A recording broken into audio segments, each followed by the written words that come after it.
Welcome into the stream. This needs fixed here. There we go. There we go. Perfect. Okay, so we are just a little behind on the speech. Kamala Harris is going to come out and speak first and introduce Joe Biden. Let's get right into it.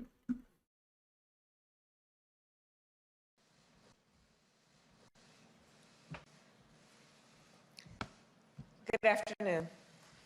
Today, the Supreme Court heard arguments in a case that could strike down the Affordable Care Act in its entirety.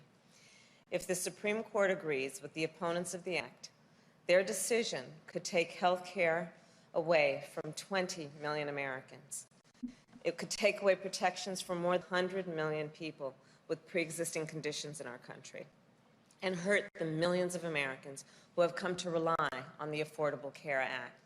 Getting rid of the Affordable Care Act will take us backward to a time when people could charge a woman more for her health care than they could charge a man, simply because she's a woman. To a time when pregnancy could be considered a pre-existing condition. It will take away free birth control and contraceptive coverage for women. This is all happening at a moment when our country is suffering through a pandemic that has claimed more than 238,000 lives. And we all know that if the Affordable Care Act is struck down, communities of color would be hit particularly hard: Black, Asian, Hispanic, and Native American, because they are at a greater risk of pre-existing conditions from asthma to diabetes to lupus. And they are also 3 times as likely to contract COVID-19 and twice as likely to die as others. Now, I know we all know that we just had an election in America, an election where health care was very much on the ballot. Our country had a clear choice in this election. Each and every vote for Joe Biden was a statement that health care in America should be a right and not a privilege. Each and every vote for Joe Biden was a vote to protect and expand the Affordable Care Act, not to tear it away in the midst of a global pandemic. And Joe Biden won the election decisively, with more votes than have ever been cast in American history. It amounts to 75 million voices and counting, calling on the Supreme Court to see this case for what it is: a blatant attempt to overturn the will of the people. And the President-elect and I cannot let that happen. And now it is my honor to introduce President-elect Joe Biden.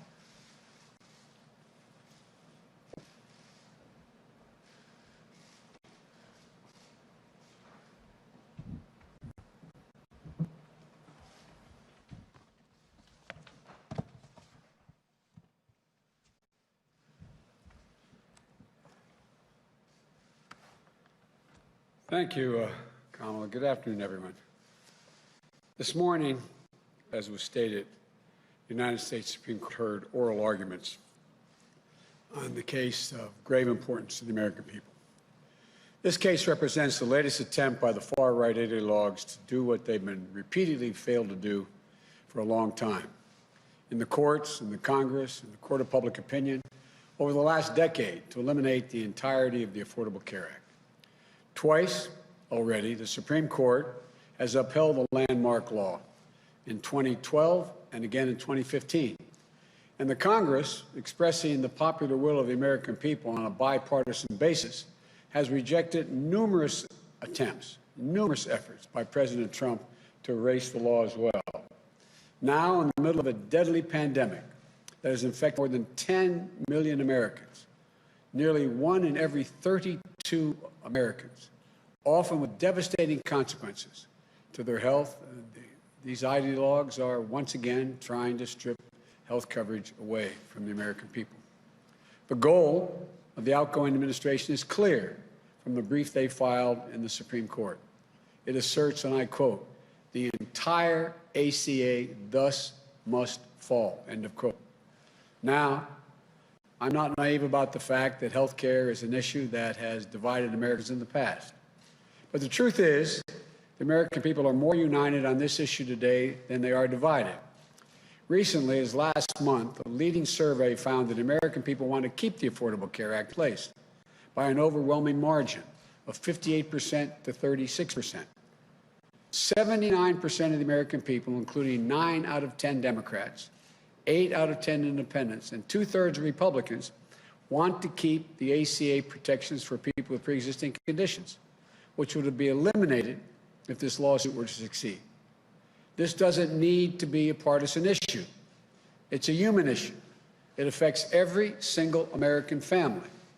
We can't subvert the growing consensus of the American people based on an argument put forward in the briefs seeking to invalidate the law that even many conservative legal scholars, including in the National Review, consider to be, quote, ridiculous. Let's be absolutely clear about what's at stake. The consequences of the Trump administration's argument are not academic or an abstraction. For many Americans, they are a matter of life and death in a literal sense. This argument will determine whether health care coverage of more than 20 million Americans who acquired under the Affordable Care Act will be ripped away in the middle of the nation's worst pandemic in a century. Over 100 million people, as the Vice President-elect pointed out, over 100 million people with pre-existing conditions like asthma, diabetes, cancer, could once again be denied coverage, whether complications from COVID-19 like lung scarring and heart damage will be the next flood of pre-existing conditions that can be used as an excuse to jack up premiums or deny coverage altogether. For millions of survivors who have struggled, won, and fought the coronavirus, fought against the loss of their life. This argument is going to determine whether women, as is pointed out, will once again be charged higher premiums just because they're women, or seniors will see their prescription drug costs go up. And like kids who, whether or not they can stay on their parents' plans till age 26, whether annual lifetime benefits will be reimposed. So someone could walk in and say, die in peace, run out of your coverage. This isn't hyperbole, it's real as it gets. When a family is faced with the awful news of a child's diagnosis with leukemia, or a mom forced to battle against breast cancer, an accident that leaves loved ones unable to live the life they've always known, it stops your heart. It stops your heart.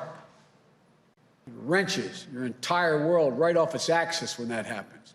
And many of you know that from your own personal experiences. Believe me, I know the feeling, and many American families do as well. In that moment, the very last thing on your mind, the very last thing should be on your mind, is whether you can afford the treatment.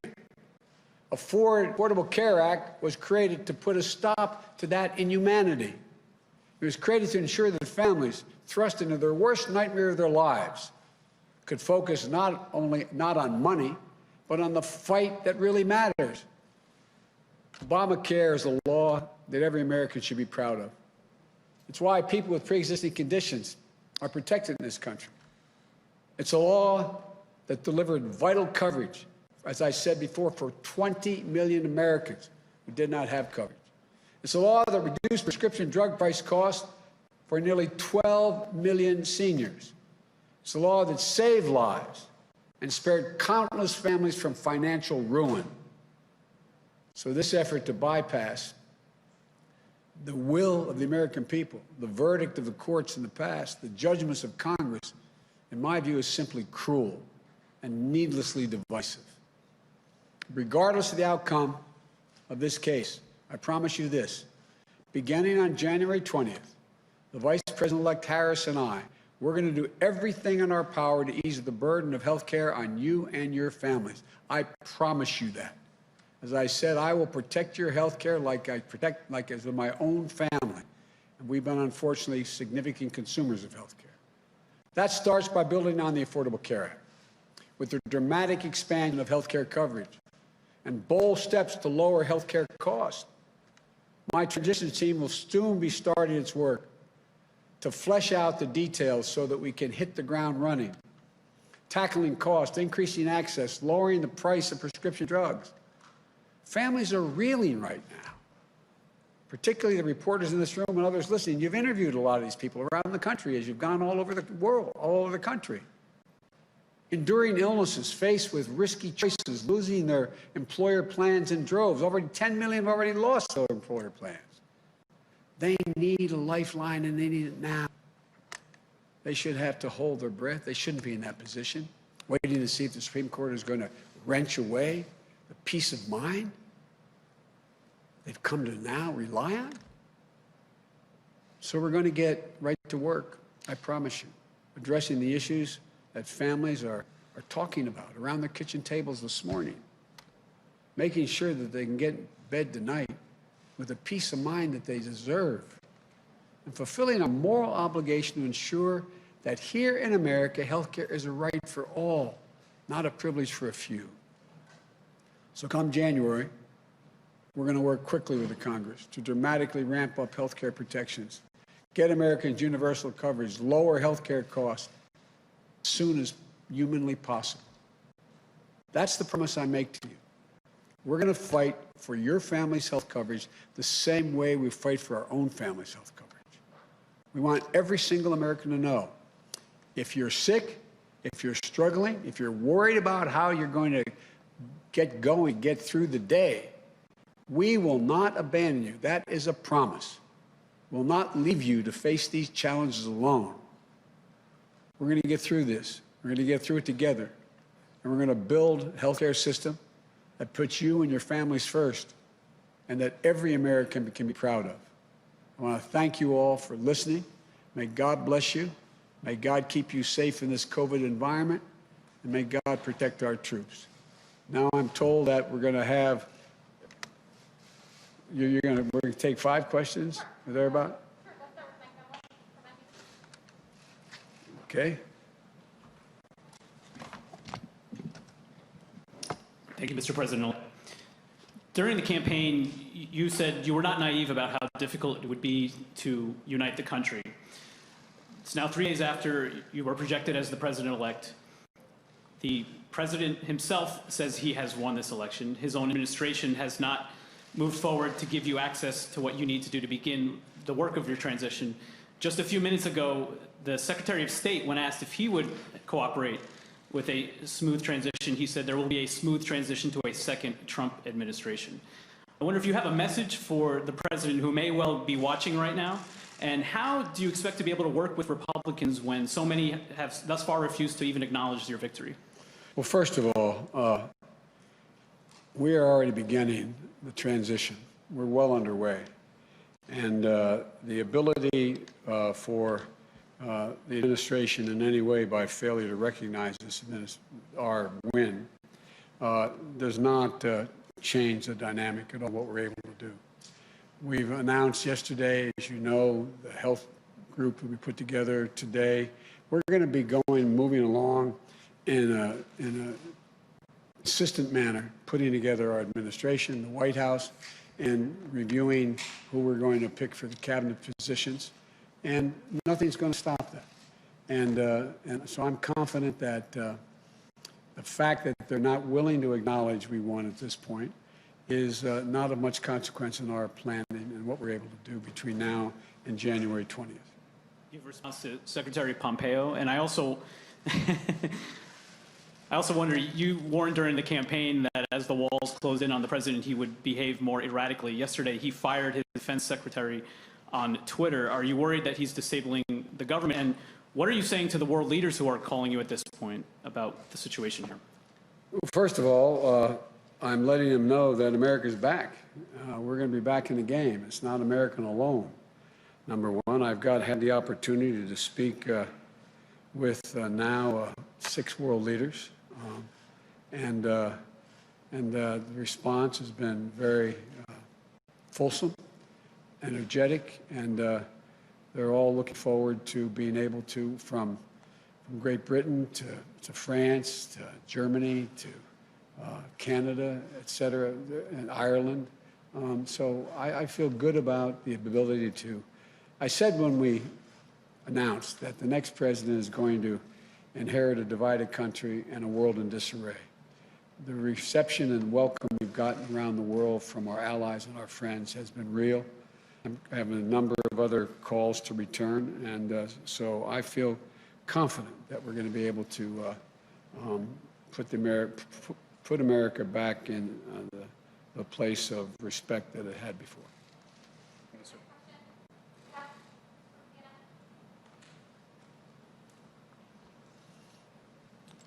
Mr. President-elect, Senate Majority Leader Mitch McConnell has suggested today that he may not recognize the outcome of this election until the Electoral College meets next month. Have you spoken to your longtime friend in the Senate, Mr. McConnell, and what do you make of his specific comments over the last 24 hours? I haven't had a chance to speak to Mitch. My expectation is that I will do that in the not too distant future. I think that the whole Republican Party has been put in a position, with a few notable exceptions, of being mildly intimidated by the sitting president. But there's only one president at a time. He's president. We're going to have the Electoral College. Will be making their judgment in December. It'll be announced in early January. But in the meantime, I hope to get a chance to speak to Mitch. If I could follow up, without transition funding, will you be able to go through with a proper transition that's needed? Would you like access to the PDB, and will you authorize legal action, or would that be too divisive, do you believe? We can get through without the funding. We're in a position that we feel very good about. There's nothing that slows up our efforts to put things together. Obviously, the PDB would be useful, but it's not necessary. I'm not the president now. And so we don't see anything that's slowing us down, quite frankly. Thank you.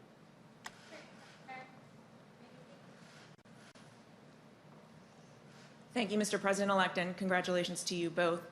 Have you tried to reach out at all to the president? And if he is watching right now, what would you say to him? Mr. President, look forward to speaking with you. And you say that you are being able to move ahead without interruption, but to Jeff's point, presumably at some point you will need access to more classified information, secure facilities and the like. What options are you considering? How will you move ahead if the president continues to refuse to concede? Well, look, access to classified information is useful, but I'm not in a position to make any decisions on those issues anyway. There's one, as I said, one president at a time, and he will be president until January 20th. It would be nice to have it, but it's not critical. And we're just going to proceed the way we have. We're going to do exactly what we'd be doing if he had conceded and said we've won, which we have. And so there's nothing really changing. But not ruling out legal action? No, I don't see a need for legal action, quite frankly. I think the legal action is, you're seeing it play out, the actions he's taking. And so far, there is no evidence of any of the assertions made by the President or Secretary of State Pompeo. Secretary of State Pompeo.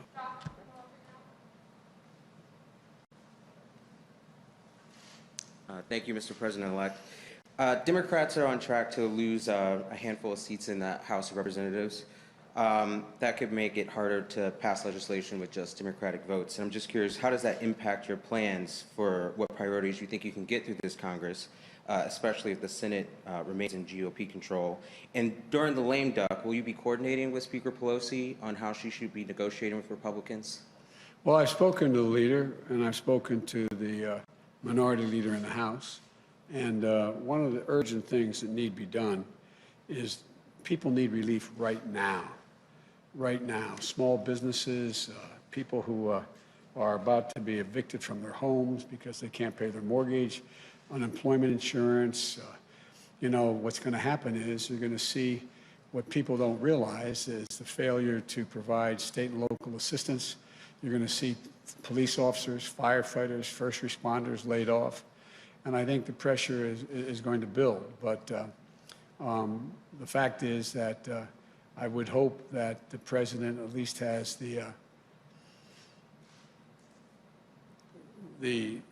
sensitivity and knowledge to know that a lot of people are in real trouble right now, between now and the time we get elected, till we get sworn in.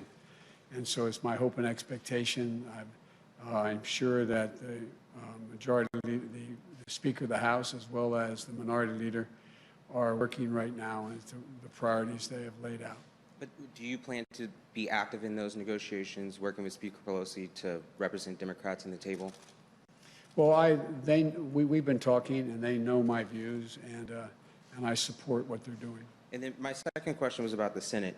Do you plan to campaign in Georgia before your inauguration to help Democrats in the 2 runoff races there as they try to flip the Senate?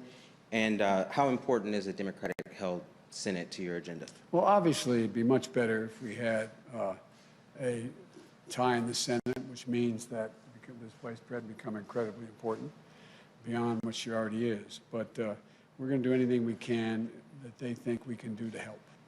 And does the Democratic Senate help your cabinet chances? Does that change how you consider who you nominate to cabinet posts?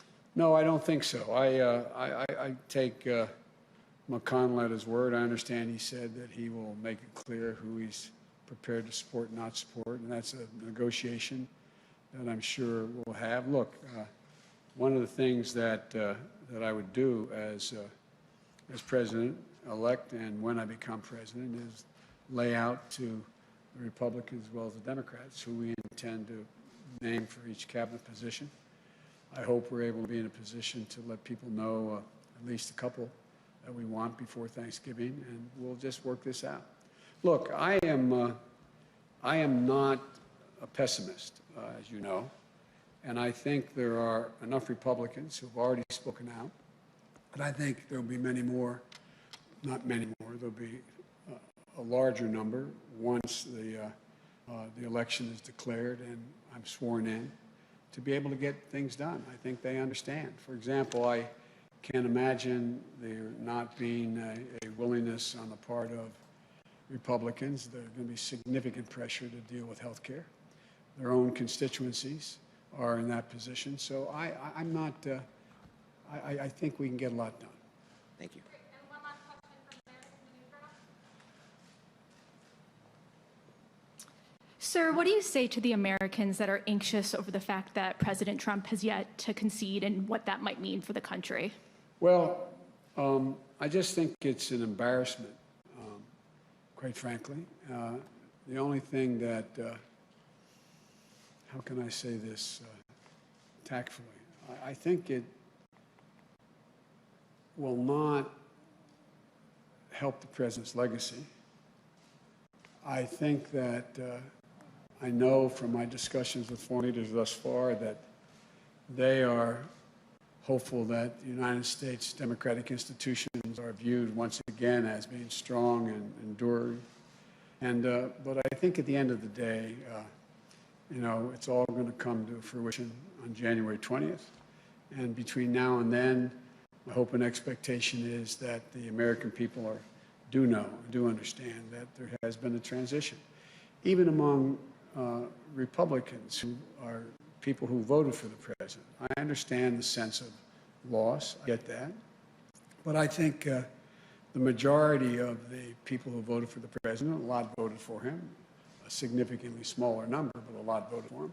I think they understand that we have to come together. I think they're ready to unite, and I believe we can pull the country out of this bitter politics that we've seen for the last 5, 6, 7 years. And just to follow up on a previous question, how do you expect to work with Republicans if they won't even acknowledge you as president-elect? They will. They will. Thank you all so very much. Thank you.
check 1 2. There we go. Now I'm coming through. Well, sometimes the mic shorts on me. Sometimes the mic shorts. Thank you guys for hanging in there, Kadisha. $5 super chat telling me I'm muted. Well, I don't know how much I don't know if you caught any of that, but essentially what I said was Celine, Mind Flayer, Mantis, Bridget, good to see you guys, Reptile Z, what's going on? Hanging in there, Sam. I was just saying hi, welcoming everybody back. And then we were just kind of doing a pretty much a recap of what was going down. I know, ACP, what's up, man? Good to see you back. I'm so sorry, guys. It's I need to be well aware of that. So to pretty much just kind of summarize what we just saw, when asked about the transition and Donald Trump refusing to concede, Joe Biden was crystal clear, saying, "Look, we're working. We're not letting it distract us." I thought that was great. On Esper being fired and on the United States role, now that we have a new president with President-elect Joe Biden and President Joe Biden starting January 20th, he says, "I'm going to bring respect back to the United States." He says America is back, which I thought was great, and I saw a lot of comments. Hold on, you guys still can't hear me? Because I'm pretty sure this audio is going out. Anyway, hopefully you guys can hear me. Great, thank you, Celine. So I saw a lot of comments when he was talking about America's role in the world and how he wants to bring respect back. I saw a lot of people talking about how the world was really celebrating that morning that Joe Biden was elected. I thought that was really cool. I thought that he was trying, when he was asked about Mitch McConnell, Mitch McConnell gave a speech on the floor of the Senate yesterday, which was filled with just bogus claims, bogus conspiracy theories about, he attacked Nancy Pelosi, the media, Democrats, right? I mean, Mitch McConnell really went after it in that speech. And I thought, Joe Biden kind of is trying to goad him out of supporting Trump. He said that Mitch McConnell he said he's mildly intimidated. I thought that was interesting. I thought that was a kind of subtle jab. And you remember, like, Joe Biden is going to have to work with Mitch McConnell depending on what happens in Georgia. But really, regardless of what happens in Georgia, they're going to have to work together, whether he's the minority leader or majority leader in the Senate. But again, Joe Biden has a long relationship with Mitch McConnell. So I thought that was really interesting that he said he's mildly intimidated by Donald Trump, because Mitch McConnell is the type of dude who I don't think he likes being, he likes people saying that he's intimidated by anyone. And then again, on the transition, he says, look, it'd be nice to have their help. It'd be nice to have the information and the information that the White House has to help us get going. But it's no big deal. He's like, we're just going to keep working and we're going to work as hard as we can until we get everything on January 20th. And then I don't know if you guys heard this. I think I was saying this while the mic was muted, but we got through that entire press briefing, that press conference, and he didn't call anybody a name. What a breath of fresh air, right? No Moscow Mitch, right? No. Oh man, I thought that was great, and also kind of sad that we've had to spend years listening to the President of the United States name call. Now, he didn't, when he was asked if he'll go to Georgia, he didn't respond, which is interesting. I've actually been on like Indeed and Leningrad Lindsay, Celine, nice. I've been on Indeed and a couple job posting sites trying to find like places that or organizations that need help.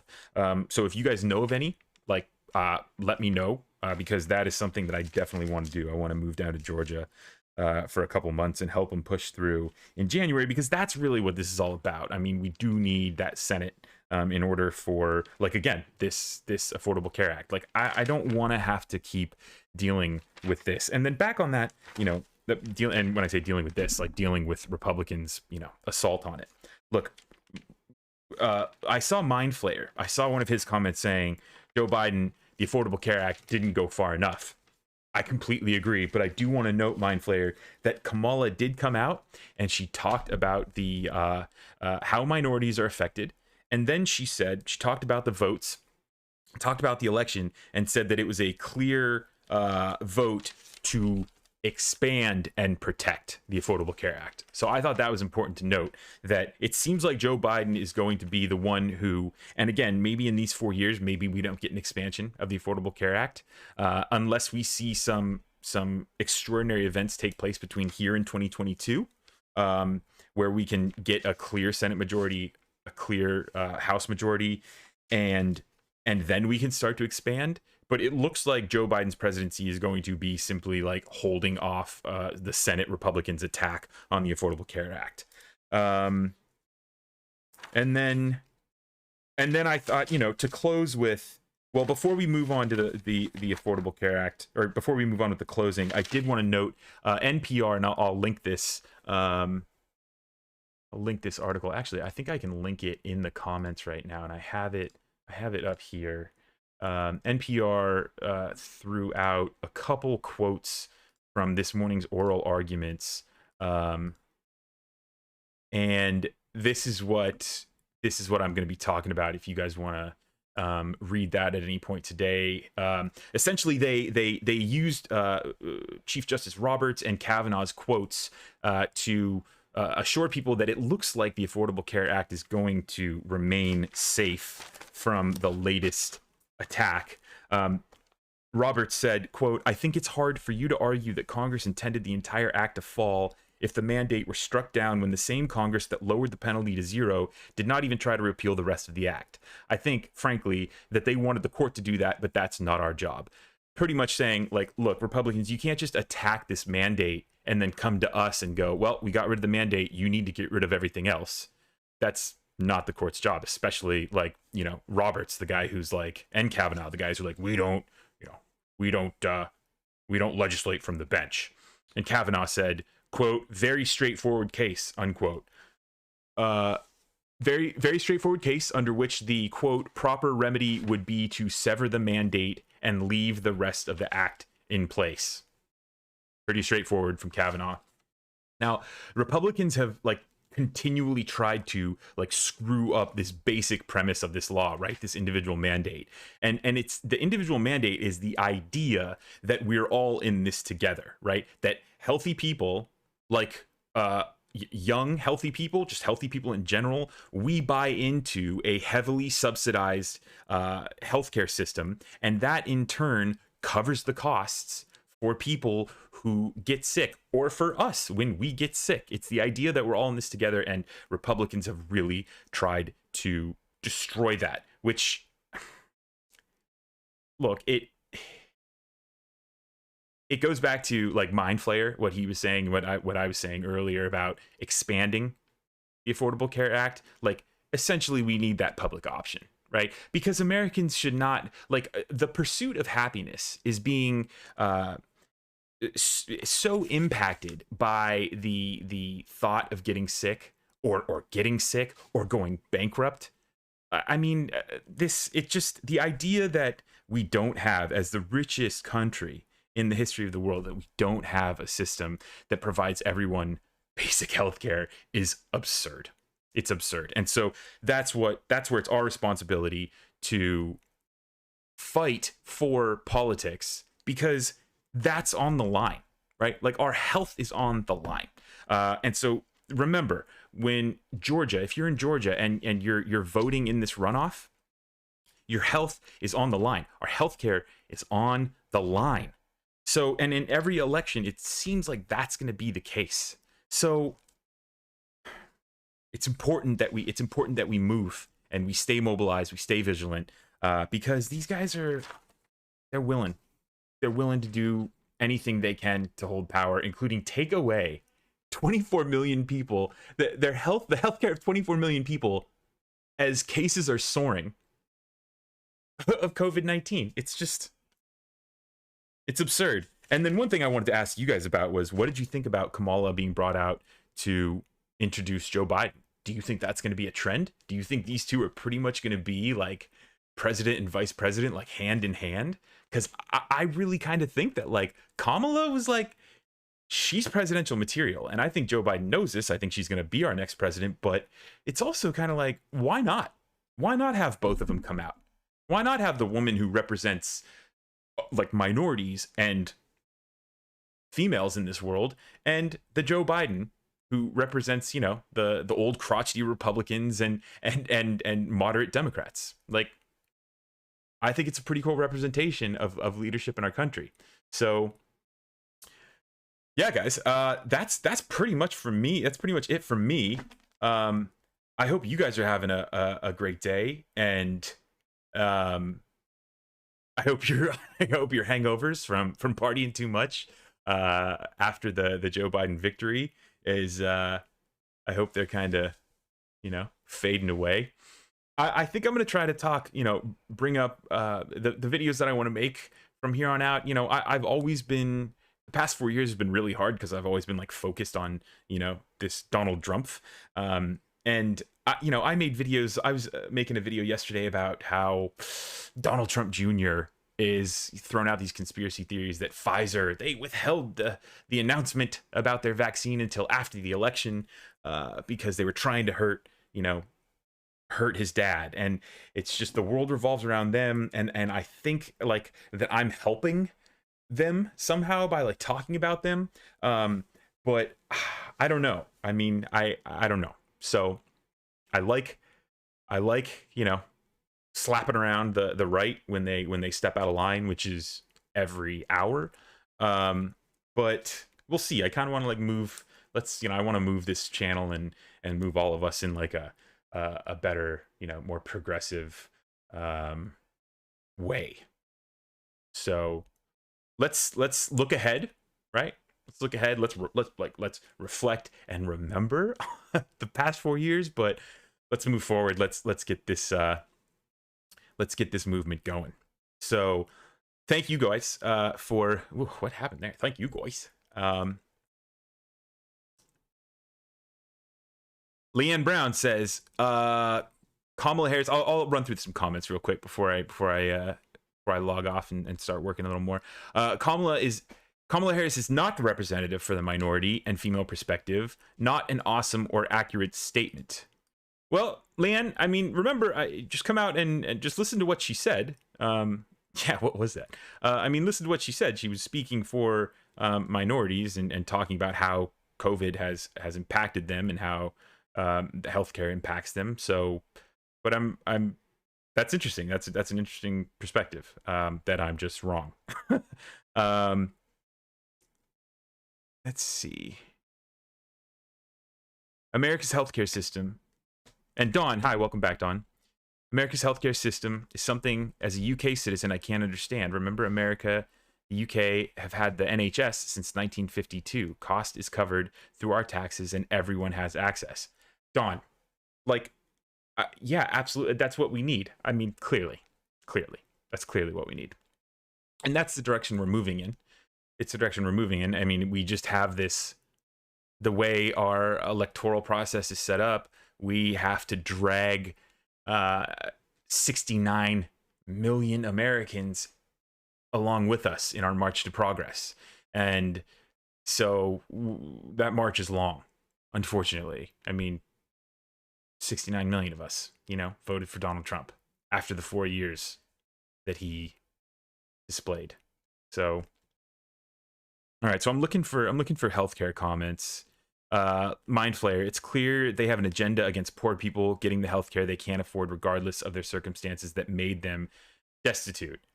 Yeah, I mean, Mind Flayer, I think that's spot on. I think that the Republicans either are white Republicans or Republicans who have money, and so with that comes the I have, right? And it's the it's like the zero-sum game that they think, right? Like if I have healthcare and we're going to give them healthcare, then it's going to somehow take away my healthcare, which is like how they're trying to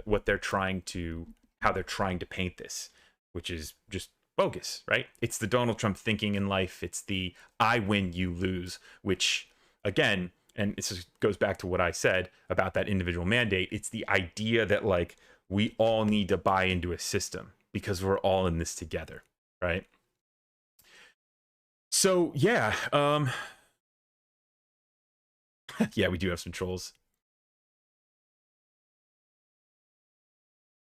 Cool. So yeah,